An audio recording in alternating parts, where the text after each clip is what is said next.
challenge in Nigeria is to Britons and Africans alike. Both want Nigeria to grow into an independent nation within the British Commonwealth. What are the obstacles? Disunity, poverty, die-hard tradition, ignorance. How fast can they be overcome?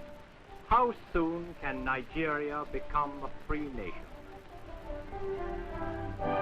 The British went to Nigeria in 1861 to put down traffic in slaves. Today, Nigeria is Britain's biggest protectorate, larger than France and Italy combined. It has a greater population than those of Canada, Australia, and New Zealand put together. Its people speak many different languages with hundreds of dialects, belong to different races, practice different religions.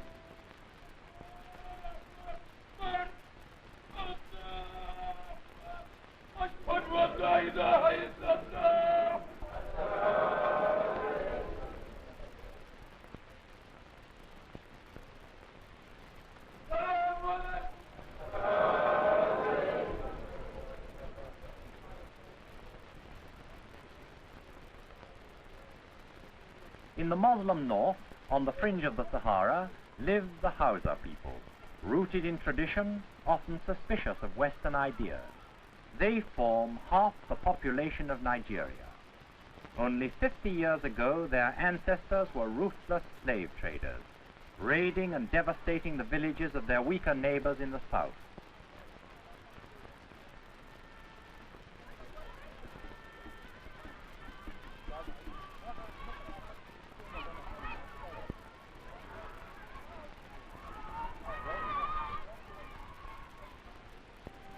Britain accepted their principle of hereditary rule.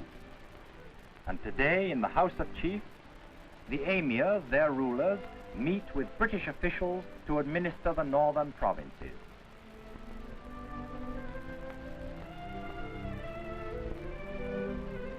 In Kano, the northern capital, there are houses with electric light, telephones, and piped water. But modern ways have hardly touched the mass of people outside the cities.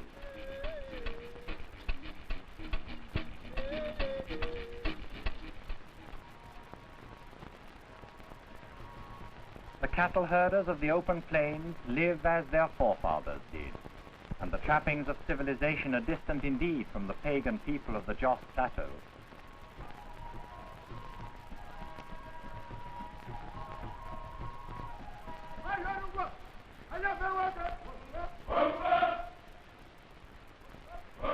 In the southeast, the Igbos, farmers and smallholders, eager to learn, sometimes ready to contribute their labor free for community projects like this new road, linking together two villages.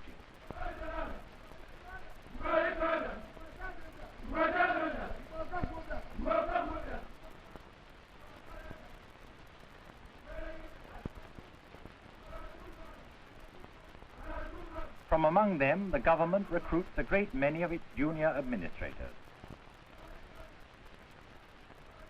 And they have a strong sense of fun.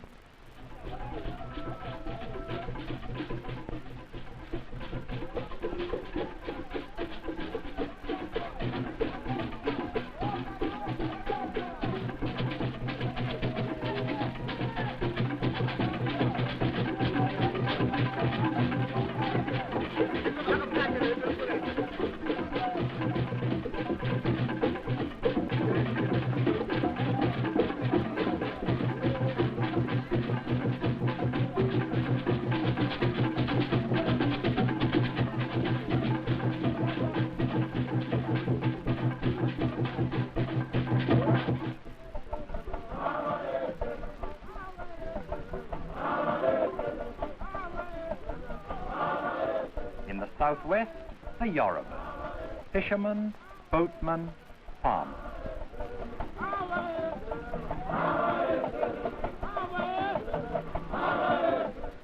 They have a long and cruel history of civil war, in which whole districts were devastated and their inhabitants massacred and enslaved. Now their chiefs rule peacefully with British advice. Their capital, Ibadan, is the largest Negro city in Africa.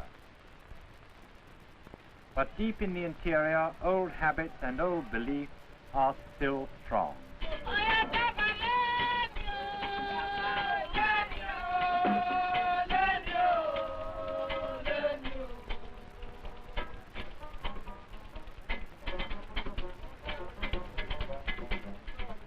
Distances and lack of communication sharpen the isolation of tribe from tribe and are at the bottom of Nigeria's disunity. The railways, overworked and short of rolling stock, are unable to carry all the food and produce that might be going to the port. Too much of the land is worn out. Primitive agriculture and a population growing too fast have drained the soil of life. Many a village is facing the terrible reality of soil erosion, leading to lowered standards of living, malnutrition, and disease. Contagious diseases like yours.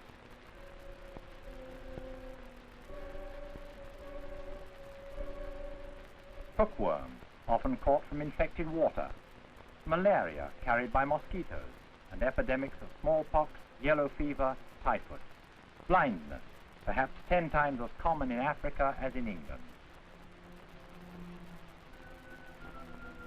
Sleeping sickness, spread by the tsetse fly. Leprosy, 68,000 cases treated in a year.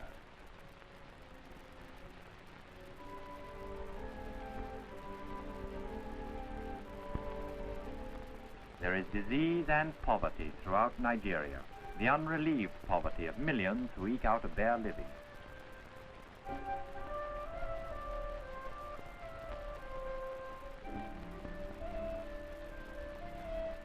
Lagos, the capital, is badly overcrowded. 3 out of 5 of the dwellings in the city have been condemned as not fit to live in. People are drawn to Lagos by the hope of a better job with more money, but there are not enough jobs. The startling truth is that the population of Nigeria has doubled in 50 years of peace. There can be no solution to Nigeria's problems unless her development, both economic and social, can be made to keep pace with this rapid growth of her peoples.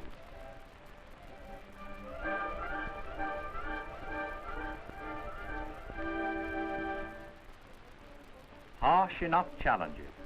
Are they being met? In part only.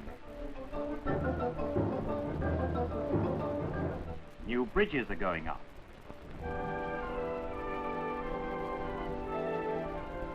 Great efforts are being made to patch up rolling stock and to keep it in repair.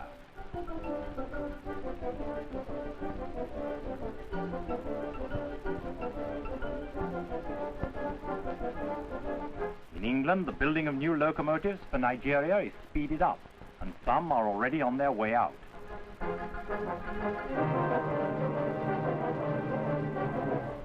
Mechanization has made a good beginning in the government-owned collieries in the east, and will increase output when the railways are ready to take the coast.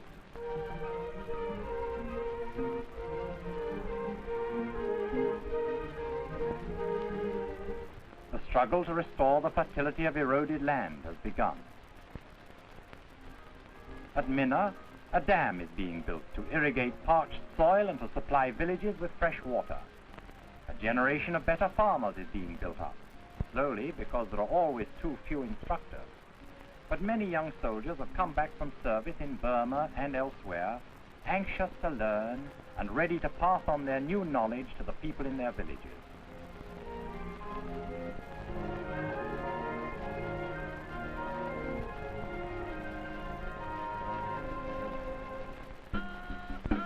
And Africans are being taught to fight disease that once they met with a hopeless fatalism.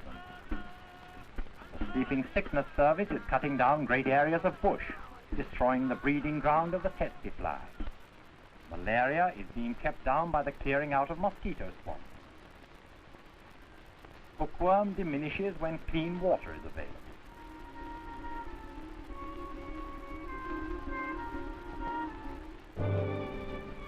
Leprosy is being treated now with new drugs which hold out the promise of more cure, and the spread of knowledge is giving sufferers more confidence to come forward. The devoted work of private and missionary societies has been strengthened and extended since 1945 by a new government leprosy service. But the crying need is for more doctors, more nurses, more trained medical staff, more clinics, and more hospitals. For all these services, Nigeria needs more money. And it is only from Nigeria's own resources that the money in the end can come.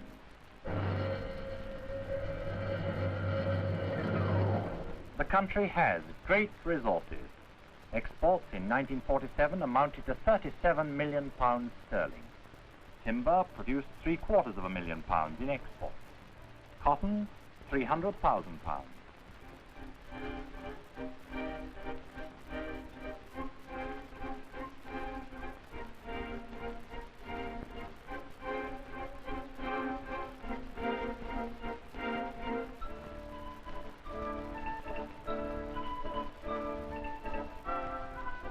Palm kernels and palm oil, £9.5 million.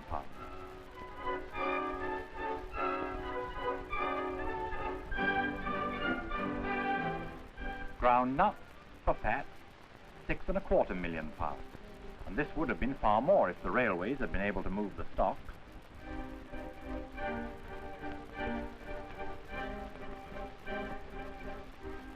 Cocoa, £10.5 million.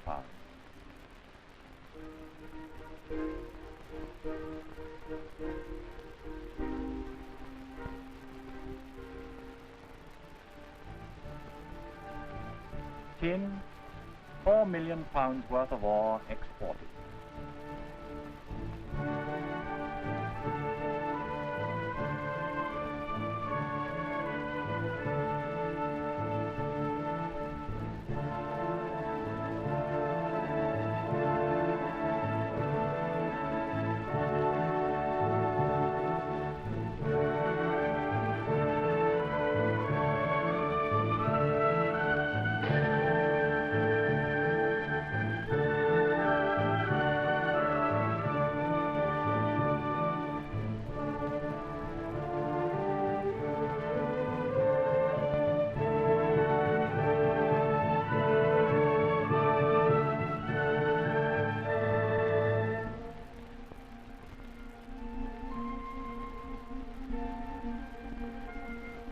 And along with the privately owned industries, there is growing up a government-inspired cooperative movement.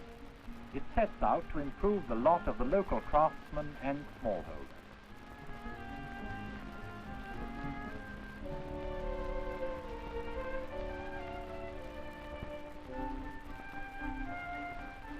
The biggest of the cooperatives protects the cocoa farmer, helps him to sell his crops in the best market and to grow better cocoa. From the taxes and duties paid by industries, the Nigerian government derives a good part of its revenue.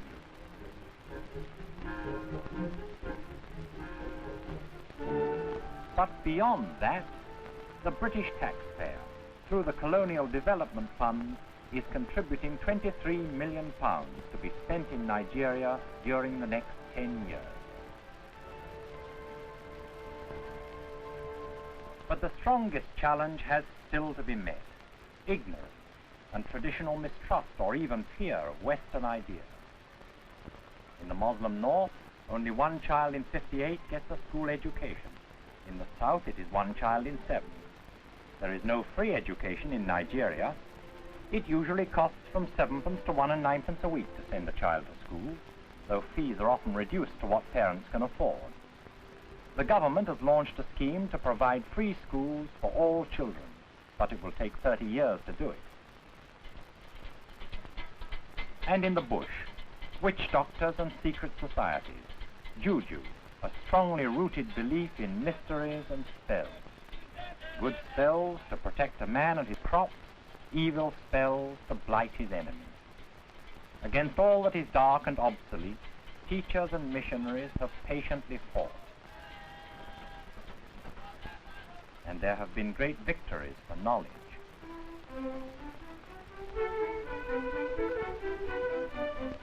Many Africans have risen to distinction and today occupy important posts: police officers, barristers, high court judges.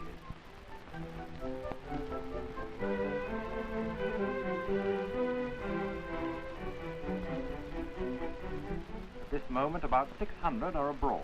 learning to be engineers, doctors, nurses, administrators, to reinforce those already hard at work.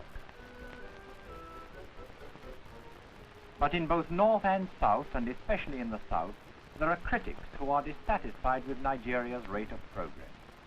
In the North, a handful of them, stimulated by books and newspapers, urge a wider acceptance of Western ideas.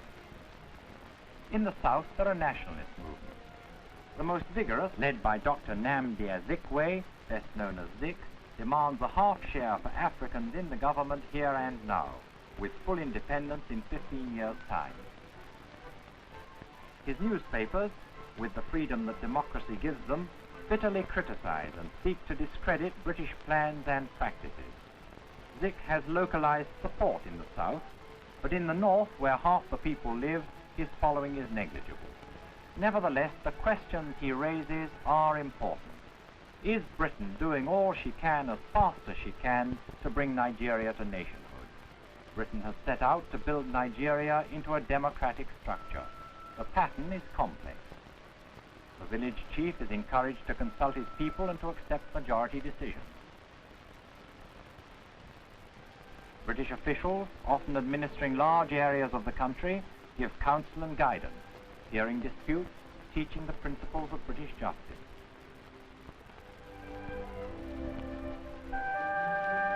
The emirs and chiefs, whose authority was recognized before Britain came to Nigeria, helped to run the country under the system of indirect rule, with the advice of a civil service under the governor in Lagos. In 1946, Nigeria took a great step forward. A new constitution was adopted, setting up in North, East and West elected houses of assembly to take decisions on regional affairs. At the same time, the Legislative Council was reformed and became a parliament for all Nigeria. In both assemblies and councils, Africans are in a majority, and though they are subject to the overriding power of the governor, all are able to learn and to practice the arts of government. How soon can Nigerians alone govern their country? The sharp conflict is not over the ultimate aim, but over the time it will take to achieve this aim. It will not be enough to hand over the government to an educated minority, or to return the people to the lordship of traditional rulers.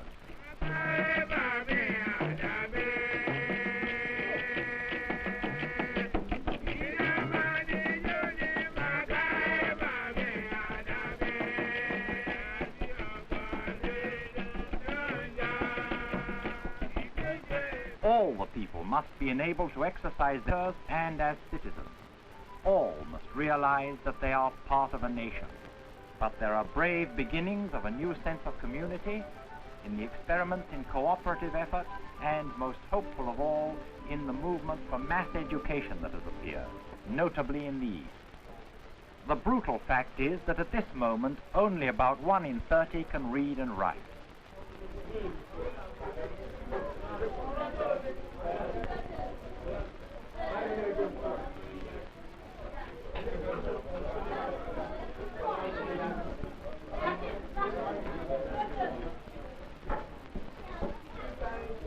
How soon?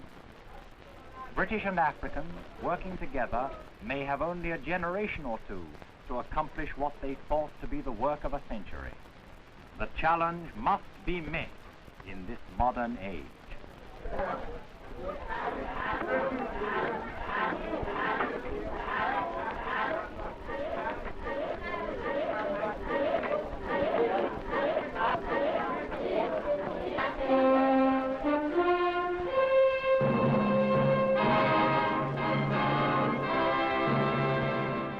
Thank you so much for watching our videos. Now, we need to spread this word, and we need to do it together. For that to happen, we need your help. Just 5 little steps that you could help us to spread the word. Number 1 thing we need you to do is to like the videos. Please go like this video right now.